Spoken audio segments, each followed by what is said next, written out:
Hello student, मैं इससे बिंदु बाला कुशेरिया, डिपार्टमेंट ऑफ बॉटनी। आज का टॉपिक है वायरस। ठीक है, विषाणु, इसके बारे में पढ़ेंगे। सबसे पहले देखते हैं इसका इंट्रोडक्शन।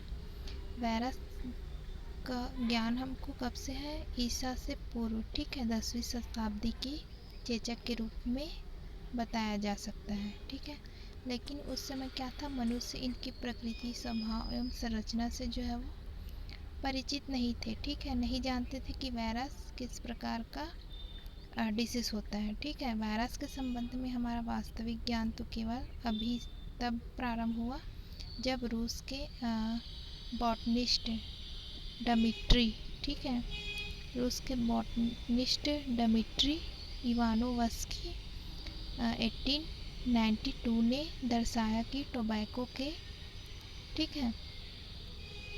टोबैको मोज़ाइक के चितकबरा रोग, ठीक है, मोज़ाइक डिसीज से ग्रस्त पौधों के रस को अगर स्वस्थ पौधों पर इनोकुलेट कर रोग उत्पन्न कराया जा सकता है। ठीक है, मतलब किसी डिसीज्ड प्लांट के रस को हम अगर किसी स्वस्थ पौधे में इनोकुलेट करेंगे तो क्या हो जाता है, प्लांट भी डिसीज हो जाता है। ठीक है, इवानोवस्की ने यह भी बताया कि इस रस में रोग संक्रामकता बैक्टीरियल फिल्टर से छानने के बाद भी जो है वो बनी रहती है। ठीक है, डच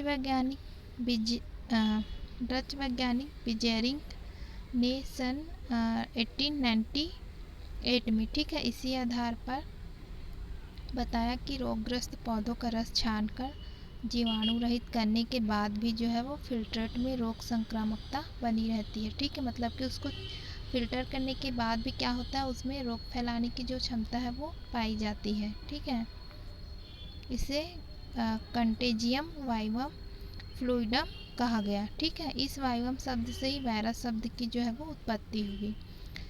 1898 में ही लोफलर तथा फ्रोस्ट 1898 ने जानवरों के मुंह तथा पैर के रोग कारकों को बैक्टीरिया फ्री फिल्टर से पृथक करने में सफलता प्राप्त की। ठीक है, इन फैक्टर्स को वायरस की संज्ञा दी गई। ठीक है, ये वायरस लिविंग सेल्स में पैरासाइट के रूप में पाए जाते हैं। ठीक है, और इनमें डिसीज फैलाते हैं, इसी कारण इसको वायरस नाम दिया गया। ठीक है, वायरस जो है वो अकोशिकीय परासूक्ष्मदर्शी, ठीक है, virus unicellular ultra microscopic protein के शीत होते हैं। शीत में स्थित न्यूक्लिक एसिड की बनी ऐसी संरचना जो कि केवल लिविंग सेल्स के अंदर ही रिप्रोडक्शन कर सकते हैं। ठीक है, और लिविंग सेल के बाहर ही रासायनिक अणु के रूप में होते हैं। ठीक है, इनमें रोग उत्पन्न करने की क्षमता भी पाई जाती है। ठीक है,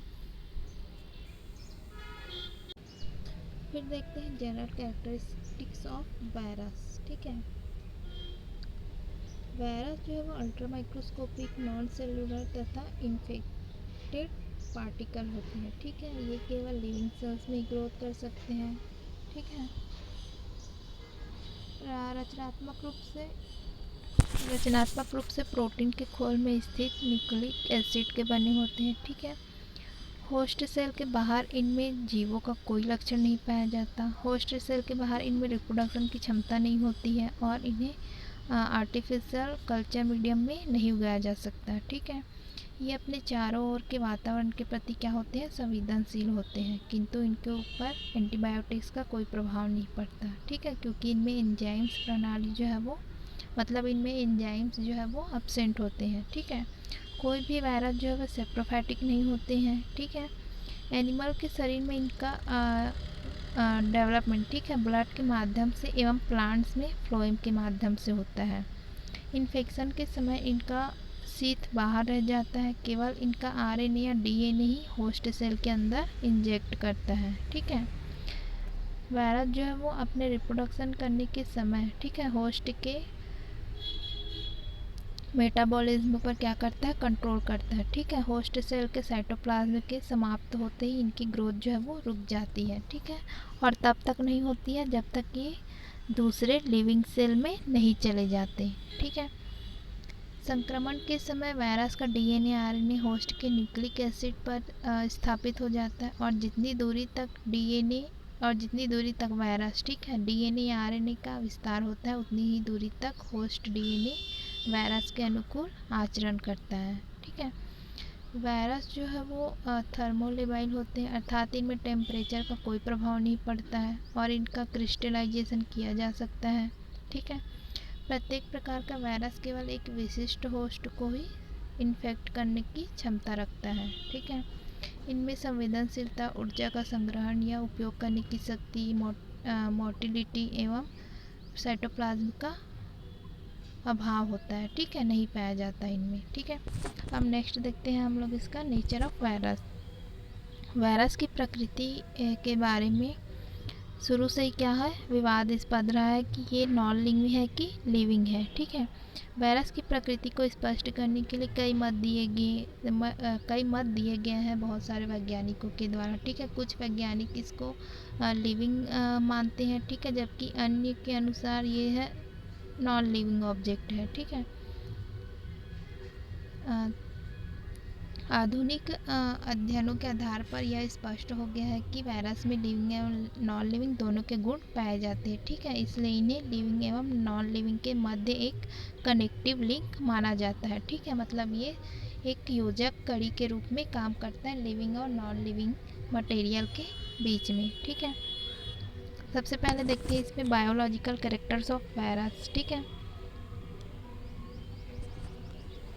ग्रोथ एवं मल्टीप्लिकेशन या रिप्रोडक्शन जीवधारियों के प्रमुख लक्षण होते हैं, ठीक है। वायरस में ये दोनों लक्षण पाए जाते हैं, ठीक है। इसलिए ये क्या हो गए, लिविंग हो गए। इनका मल्टीप्लिकेशन केवल लिविंग सेल्स में ही संभव होता है, ठीक है। लिविंग सेल या होस्ट के ऊपर पैरासाइट के रूप में ये जीव अपना लाइफ साइकिल कंप्लीट करते हैं, ठीक है। प्रोटीन एवं न्यूक्लिक एसिड से बने न्यूक्लियो प्रोटीन मॉलिक्यूल्स हैं, ठीक है, जिनका मॉलिक्यूलर वेट जो है वो काफ़ी अधिक होता है। वायरस में जेनेटिक मटेरियल पाया जाता है जो कि डीएनए या आरएनए के रूप में होता है, ठीक है। वायरस में हाई अडेप्टेशन की क्षमता होती है, ठीक है। वायरस टेम्परेचर एवं ह्यूमिडिटी के प्रति अत्यधिक संवेदनशील होते हैं, ठीक है। वायरस में म्यूटेशन पाया जाता है। वायरस आर्टिफिशियल कल्चर मीडियम में इनका कल्चर नहीं किया जा सकता, ठीक है। वायरस का क्या कल्चर नहीं किया जा सकता, किस मीडियम में, आर्टिफिशियल कल्चर मीडियम में, ठीक है। नेक्स्ट देखते हैं फिर हम लोग non living characters of virus. कौन कौन से नॉन लिविंग कैरेक्टर्स पाए जाते हैं वायरस के अंदर, जिसके कारण इसको नॉन लिविंग भी कहा जाता है। इनका क्रिस्टलाइजेशन किया जाता है, ठीक है। इनके क्रिस्टल एक केमिकल मॉलिक्यूल्स के रूप में होते हैं, ठीक है। लिविंग होस्ट के से बाहर पाए जाने पर ये एक नॉन लिविंग केमिकल मटेरियल की तरह व्यवहार करता है, ठीक है। वायरस में रेस्पिरेशन एवं रेस्पिरेटरी ऑर्गन्स जो है वो एब्सेंट होते हैं, इसलिए इसको नॉन लिविंग के ग्रुप में भी रखा गया है। वायरस में प्रोटोप्लाज्म, सेल वॉल एवं सेल ऑर्गेनिज एब्सेंट होते हैं, ठीक है। इनमें किसी भी प्रकार के एंजाइम्स नहीं पाए जाते हैं, ठीक है। इनमें संक्रमण क्षमता का अभाव होता है, लेकिन जैसे ही वांछित होस्ट के संपर्क में आने पर इनमें इन्फेक्शन की क्षमता आ जाती है, ठीक है। इस प्रकार से इनके दोनों कैरेक्टर को देखते हुए इनको नॉन लिविंग और लिविंग दोनों के बीच की कड़ी माना जाता है, ठीक है। फिर नेक्स्ट देखते हैं टाइप्स ऑफ वायरस, ठीक है।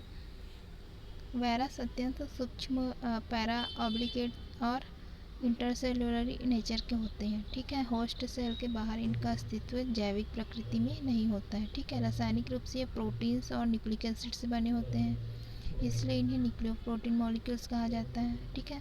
वायरस के साइज़ में काफ़ी भिन्नता पाई जाती है। इलेक्ट्रॉन माइक्रोस्कोप से देखने पर सबसे छोटा वायरस 10 nm और सबसे बड़ा वायरस जो है वो 300 nm का साइज का होता है, ठीक है। वायरस को आकार एवं संरचना, जीनोम संगठन एवं डुप्लीकेशन के टाइप के आधार पर कुछ ग्रुप में डिवाइड किया गया है, ठीक है। जैसे कि देखते हैं सबसे पहले types of virus on the basis of structure, ठीक है। संरचना के आधार पर वायरस के कितने टाइप्स हो सकते हैं, ठीक है। सबसे पहले देखते हैं इसमें स्फेरिकल वायरस, ठीक है। ये कैसे होते हैं, गोलाकार होते हैं, ठीक है। इनका आकार जो है वो गोल होता है, ठीक है, इसलिए इसको क्या कहा जा रहा है, स्फेरिकल, ठीक है। इसके एग्जांपल्स हैं एडिनो वायरस, ठीक है। इनकी साइज होती है 70 से 90 nm, ठीक है। सेकंड है हमारा पोलियोमाइलिटिस, ठीक है, पोलियोमाइलिटिस वायरस। इनका साइज होता है 200 से 250 nm, ठीक है। थर्ड एग्जांपल है इसका टर्निप येलो मोज़ाइक वायरस, ठीक है, इसका साइज होता है 30 nm, ठीक है। फिर देखते हैं हम लोग second virus rod shaped virus, ठीक है, इसका साइज़ जो है वो कैसे होता है, रॉड के शेप का, ठीक है, इसलिए इसको क्या कहा जाता है, रॉड शेप्ड वायरस। एग्जांपल देखते हैं टोबैको मोज़ाइक वायरस, ठीक है, इसका व्यास होता है 50 इंटू 300 से लेकर 80 से 300 तक, ठीक है। नेक्स्ट है पोटैटो एक्स वायरस, ठीक है, 13 इंटू 480 nm इसका साइज़ होता है, ठीक है। इसका थर्ड एग्जांपल है पोटैटो वायरस, ठीक है, इसका साइज़ होता है 15 इंटू 730 nm। फिर नेक्स्ट देखते हैं हम लोग